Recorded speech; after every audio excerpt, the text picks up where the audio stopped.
धरती का 70% भाग समुद्र से ही घिरा हुआ है। इंसान वर्षों से समुद्र की गहराई में नई चीजों की तलाश में और समुद्री दुनिया को बेहतर तरीके से समझने के लिए लगातार खोजबीन में लगा हुआ है। वर्षों से समुद्रों में खोजबीन जारी है। इसके बावजूद अब तक महज 5% समुद्र को ही समझा जा सका है। इन 5% में ही ऐसे ऐसे खोज हुए हैं जिसकी कभी किसी ने कल्पना भी नहीं की थी। इन खोजों के दौरान कभी कभी कुछ ऐसी चीजें भी मिल जाती हैं जो हैरान कर जाती हैं। तो चलिए आपको आज के इस वीडियो में हाल ही में समुद्र की गहराइयों में मिले 10 रोचक चीजों के बारे में बताते हैं। Number 10, a lost city. Egypt सदियों से आर्कियोलॉजिस्ट के लिए आकर्षण का केंद्र रहा है। यहाँ लगातार पुरानी चीजों की तलाश में खुदाई होती रहती है। यहाँ के समुद्रों में भी समय समय पर रोचक चीजें मिलती रहती हैं। ऐसी ही एक खोज के दौरान सन 2000 में 2 गोताखोरों ने इजिप्ट में मौजूद कोस्ट ऑफ अलेक्जेंड्रिया के करीब समुद्र की गहराई में एक पूरे शहर का पता लगाया। उन्हें पानी की गहराई में पुराने घरों के अवशेष, सोने चांदी के पुराने सिक्के, जेवर, बड़े बड़े पत्थर, मूर्तियां, हजारों जहाज समेत कई हैरान करने वाली चीजें मिली। इस शहर का अवशेष समुद्र में कई किलोमीटर के क्षेत्रफल में फैला हुआ था। जांच पड़ताल में पता चला कि जो शहर मिला है उस शहर का नाम किसी जमाने में हेराक्लियन हुआ करता था। इजिप्ट में स्थानीय स्तर पर इस शहर को थोनिस नाम से जाना जाता था। इस शहर का जिक्र मिस्र में शुरुआती दौर के इतिहासकारों ने भी अपनी अपनी किताबों और लेखों में किया है।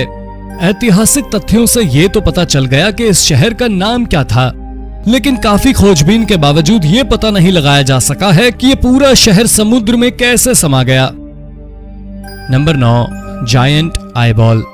अक्टूबर 2012 में साउथ फ्लोरिडा में समुद्र के किनारे टहल रहे एक व्यक्ति को कुछ अजीब सी चीज मिली। जब उसे गौर से देखा गया तो पता चला कि यह एक बहुत बड़ा आईबॉल था। काफी कोशिशों के बाद भी आसपास मौजूद लोगों को समझ नहीं आया कि यह इतनी बड़ी आईबॉल कहां से आई तथा यह आईबॉल किसका है। आनन फानन में ये खबर अधिकारियों को दी गई तथा उसके बाद जांच शुरू की गई तो जांच में पाया गया कि संभवतः ये आईबॉल समुद्र में पाए जाने वाले स्वॉर्ड फिश का आईबॉल हो सकता है। हालांकि ये समुद्र किनारे कैसे पहुंचा इस बारे में आधिकारिक रूप से कुछ जानकारी नहीं हाथ लगी, लेकिन माना जाता है कि किसी शिकारी ने ही इस आईबॉल को किनारे छोड़ दिया था।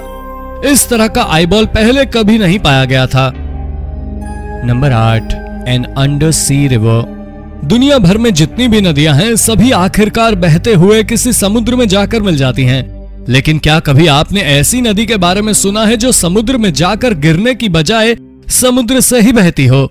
संभव है कि ऐसा आपने नहीं सुना होगा क्योंकि आमतौर से ऐसा नहीं होता है। लेकिन मेक्सिको में एक जगह पर एक ऐसी नदी है जो समुद्र के नीचे से बहती है। ये सुनने में बड़ा अटपटा सा लग सकता है, लेकिन सच्चाई यही है कि मेक्सिको में एक नदी समुद्र के नीचे से ही बहती है।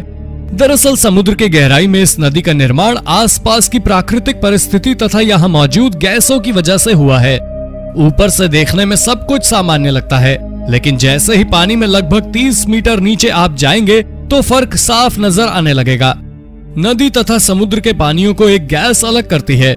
यही वजह है कि समुद्र के पानी का वातावरण तथा नदी के पानी के आसपास का वातावरण एक दूसरे से काफी अलग है।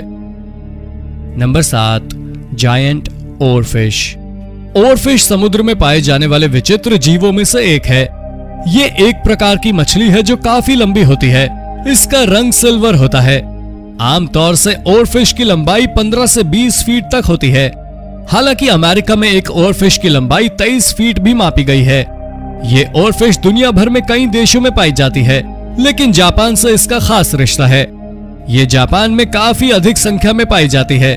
ओरफिश काफी लंबी और विशाल होती है। ये लेकिन बेहद कम मौकों पर पानी के बाहर दिखाई देती है। जापान में इस मछली का दिखना बुरे संकेत के तौर पर देखा जाता है। ऐसा माना जाता है कि जब भी ये मछली दिखती है भूकंप या सुनामी जैसी कोई न कोई प्राकृतिक आपदा आती है।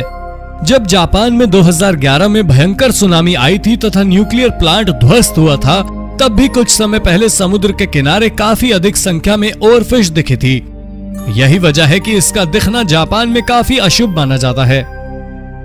Number 6, frilled shark. शार्क की कई प्रजातियां हैं, लेकिन इनमें से फ्रिल्ड शार्क सबसे खतरनाक और अजीबोगरीब दिखने वाला शार्क माना जाता है। ये शार्क आमतौर से समुद्र में काफी नीचे गहराई में रहना पसंद करते हैं। चूंकि आमतौर से ये काफी गहराई में रहते हैं, यही वजह है कि 2004 से पहले तक इसका कोई फोटो भी नहीं लिया जा सका था। फ्रिल्ड शार्क देखने में दूसरे जीवों का मिश्रण मालूम पड़ता है। इसका मुंह वाला भाग सांप की तरह दिखता है, जबकि धड़ वाला हिस्सा कुछ हद तक डायनासोर वाला होता है। इसका मुंह काफी बड़ा होता है तथा इसके मुंह में 25 रो में लगभग 300 दांत पाए जाते हैं। ये एक झटके में अपने शिकार का काम तमाम कर जाता है। फ्रिल्ड शार्क की खोज को समुद्र की गहराई में की गई विचित्र खोजों में से एक माना जाता है। Number 5, under water sculpture park. West Indies में ग्रेनेडा के दक्षिणी तट से दूर कैरिबियन सी में दुनिया भर में मौजूद पार्कों से बिल्कुल अलग और इंटरेस्टिंग पार्क मौजूद है। दरअसल ये पार्क समुद्र की गहराई में पानी के नीचे मौजूद है। इस पार्क को स्कल्पचर पार्क के नाम से जाना जाता है। इसे 2006 में ब्रिटिश मूर्तिकार जेसन डिकैरस टेलर ने स्थापित किया था। समुद्र में पानी के नीचे मौजूद इस पार्क में पानी की गहराई में अलग अलग तरह की मूर्तियों को रखा गया है। इन मूर्तियों का निर्माण विशेष पत्थरों से हुआ है जो कि पानी में भी खराब नहीं होते हैं। यहाँ एक दो नहीं बल्कि काफी अधिक संख्या में मूर्तियां हैं। सभी मूर्तियां एक दूसरे से अलग तथा अलग अलग स्टाइल के हैं।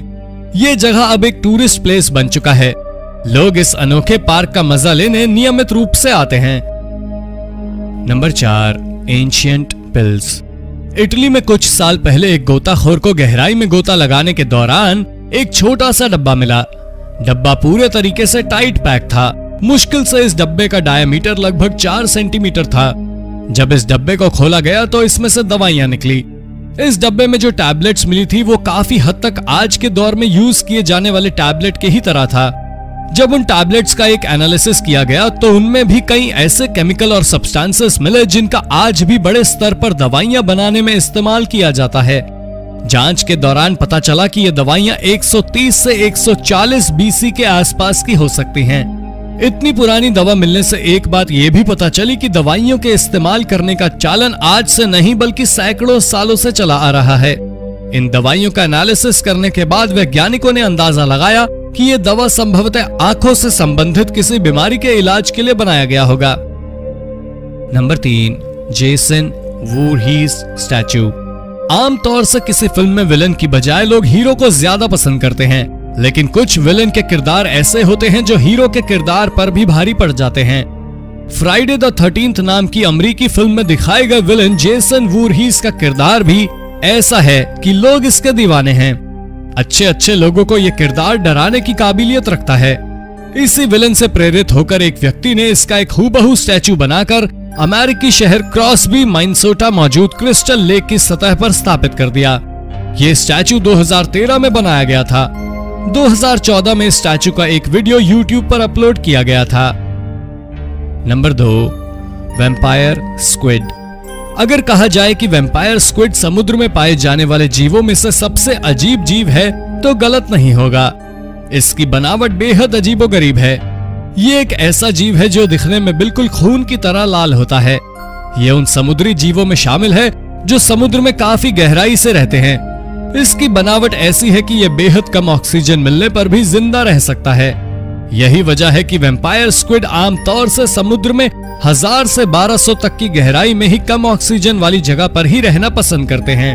इतनी गहराई में ये अन्य छोटे समुद्री जीवों के साथ साथ मरी हुई मछलियों को खाकर ही जिंदा रहते हैं। Number 1, giant knife. 2014 में 3 गोताखोरों की एक गुमनाम टीम ने एक फोटो जारी किया जिसमें वो समुद्र की गहराई में एक बड़े से नाइफ के साथ खड़े थे। फोटो के साथ दावा किया गया कि यह नाइफ उन्हें समुद्र की गहराई में मिला है। हालांकि ये नाइफ कहां मिला, कब मिला और किन्हें मिला, इस बारे में कोई जानकारी जारी नहीं की गई। यहाँ तक कि इस नाइफ के साथ फोटो में दिख रहे 3 लोग कौन थे वो भी कोई नहीं जानता, क्योंकि वो कभी दुनिया के सामने नहीं आए। जितना रहस्यमय इस नाइफ का समुद्र की गहराई में मिलना है, उतना ही रहस्य इस नाइफ को खोजने वालों से भी जुड़ा है। तो दोस्तों, ये थी आज की वीडियो। उम्मीद है कि वीडियो आपको पसंद आई होगी। वीडियो के बारे में अपनी राय कमेंट बॉक्स में जरूर दें। अगर आपको वीडियो पसंद आई है तो इसे लाइक और शेयर भी कर दें। अगर आपने अब तक इस चैनल को सब्सक्राइब नहीं किया है तो सब्सक्राइब कर बेल आइकन दबा दें ताकि आप तक ऐसी ही रोचक वीडियो लगातार आती रहे। धन्यवाद।